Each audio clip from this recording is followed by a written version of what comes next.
Hey y'all, hey, Erica with Time to Shrink. It is week 20 post-op VSG for me. Week 20, y'all. So let's chat stats and then we'll get into talking about how the week went. My highest weight ever as of May 2018 was 270.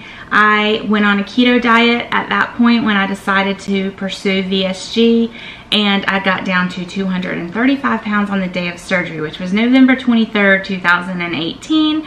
And today I am 196.2, which is exactly what I was last week, y'all. 196.2.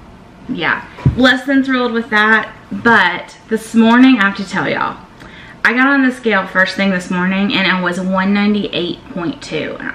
Oh my gosh. Yeah, TMI, if you don't want to hear it, shut your ears. But I don't do carrageenan very well, y'all. Carrageenan is a stabilizer that they put in lots of different products. It's usually liquid products that they use to stabilize. And I know this. I know this about me. I know I shouldn't have it. But that was the only heavy cream that we had, and I really wanted heavy cream in my coffee instead of the half and half I had bought. So I had it. And then 2 hours later, I now weigh 196.2. You can let your imagination tell you how I got there. Hasn't been the best morning. Anyways, 196.2. So exactly where I was last week, and I'll take it because, y'all, I've had quite a bit of wine this week. I don't know why. I've been drinking wine in the evenings, not every single night, but more nights than not this week, which is not something I typically do and definitely can contribute to weight gain or to stalls, because not only the calories, the empty calories of the wine, but I usually get the munchies if I have had something to drink. And I got an order of Chalk Zero.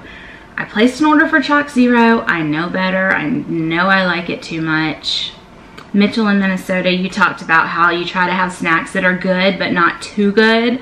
Well, that's smart. Super smart, because Chalk Zero is too yummy. And I had way too much of it this week, y'all. Like, I just ate that. Apparently is a slider food for me. I can just kind of eat chocolate and eat chocolate. So I didn't eat the best this week, y'all. I had the wine, I had the Chalk Zero. I didn't have enough protein. I didn't log this week.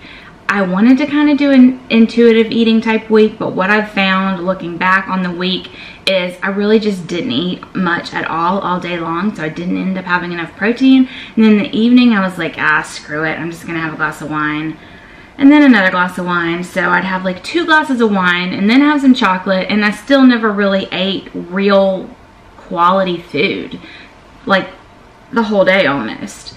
And then I had one day where I ate like all day long. I got more than I needed. It's just not been, this has been my first week that's been like completely off in so many ways, and I'm not really sure how I went down that path. But starting today, I am going to be logging again because I feel like I just have to. I can't intuitively eat yet because I'm just not hungry in general.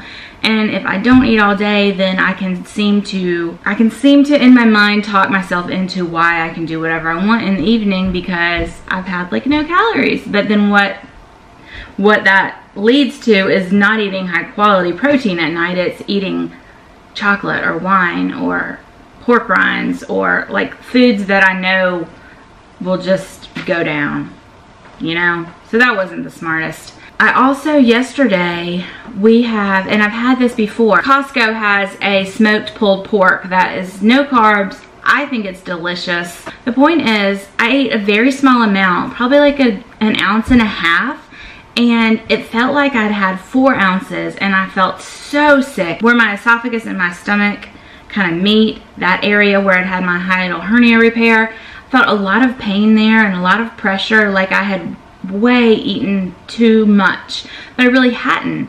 And over the next like 3 or 4 hours, I kept feeling like that. I threw up a lot last night, like repeatedly, just spit up, spit up, spit up, spit up. It was not fun. It was not a fun night. Ugh. It makes me like never want to eat that again, and it's something that I love. I don't know why restriction is so different from one day to the next. from the same food one day to the next. Like, that is the strangest thing, y'all. This week was definitely not all sunshine and rainbows. It was a hard week mentally. You know, my little man had to go to the hospital and have some major tests. I'm super worried about him. It's really hard to watch him be in pain. So I know that's part of why I kind of emotionally ate this week, because I'm a big emotional eater, and every time I think I have a grasp on that, I don't. So that wasn't great. And then overall, I didn't eat great. I had too much wine, I had too much chocolate, blah, blah, blah, blah, blah. Next week's gonna be better. Totally doing better next week. Next week's check-in is gonna sound much, much better, much more positive, much more on point and doing what I know I need to be doing. But I didn't wanna lie, I wanted to be completely honest. So yeah, wasn't the best week ever. Don't do like I do. Bye, y'all. Talk to you tomorrow.